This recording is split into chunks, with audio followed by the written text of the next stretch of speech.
It's always a challenge when approaching the creation of a new game. There is pressure to do something different, to lead the way, to deliver even better characters, environments and stories. Over the years with Tomb Raider, each adventure has broken new ground and taken the player to even more exotic locations and arenas. And now onto a new arena, the next generation console.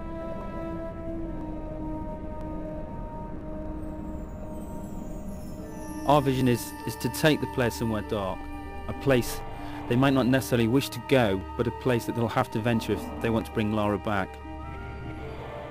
This world is from the imagination, but based in reality. A dark world, a dangerous world, a world that reflects the change in Lara.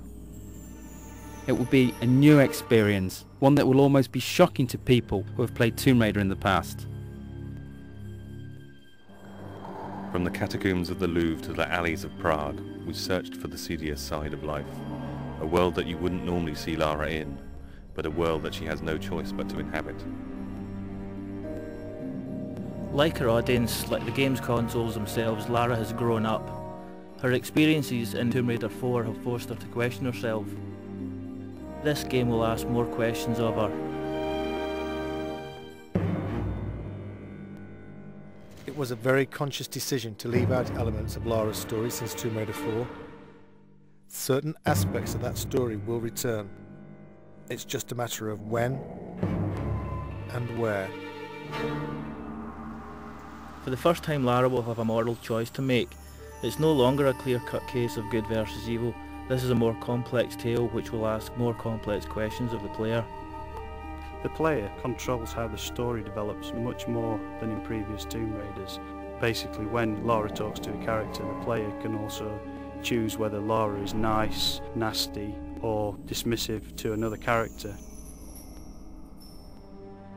This game sets a new benchmark for character animation. The new consoles allow for an unprecedented level of subtlety in the way the characters can act. Some characters may betray more than their feelings. In this world, the player should look as well as listen.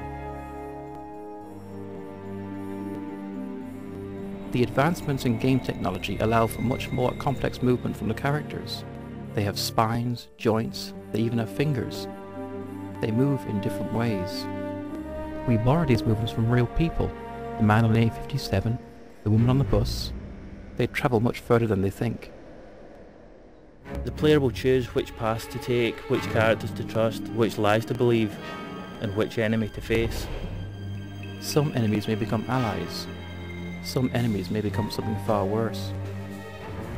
Certain enemies have taken years of conception, gestating through design and redesign. I am the first to see them born, the first to guide them through the early stages, their first steps, their first kills, until they are finally unleashed upon the world.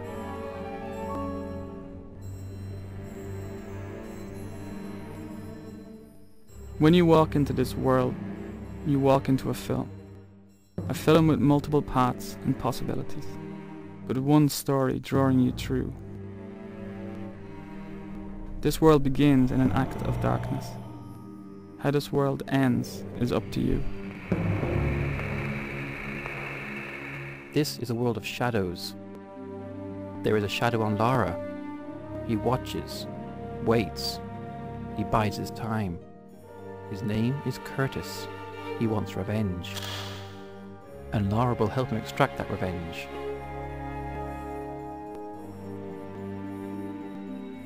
For the first time, there is another playable character in Tomb Raider. A character whose abilities combine the supernatural with the superhuman.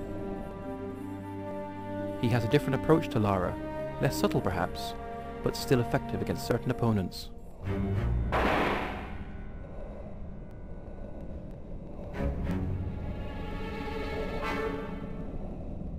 It's a much more intelligent game for the enemies as well as Lara. The PlayStation 2's got much more power to process enemies doing much more complicated things.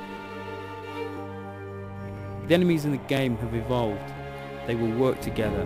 Notice when another enemy is killed and react accordingly. These enemies will pursue Lara. They will not stop. They have not stopped in 600 years. The Monstrum, the Cabal, Eckhart. An unholy trinity guided by an unspeakable force. Their origins lie in the annals of alchemy, not in its purported search for the secrets of gold, but in its real search for the secrets of the atom. If you control the atom, you can control life. You can create life, and you can steal life from others.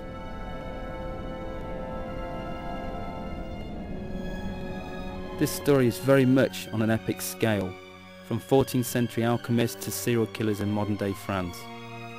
To create something on this scale, it was necessary to take the ideas and production values from the film industry, in the way they research the subjects, the backstory they create for their characters, and the depth of the visuals. This level of production requires a total consistency of purpose. Every aspect of the game has to be in keeping with the overall concept. Every person working on the game knows that they are working on an epic, and everything they do has to reflect that, from concept to completion. For the music to match the scale of the production, we decided to use the same process that major film studios use. In this case, the London Symphony Orchestra.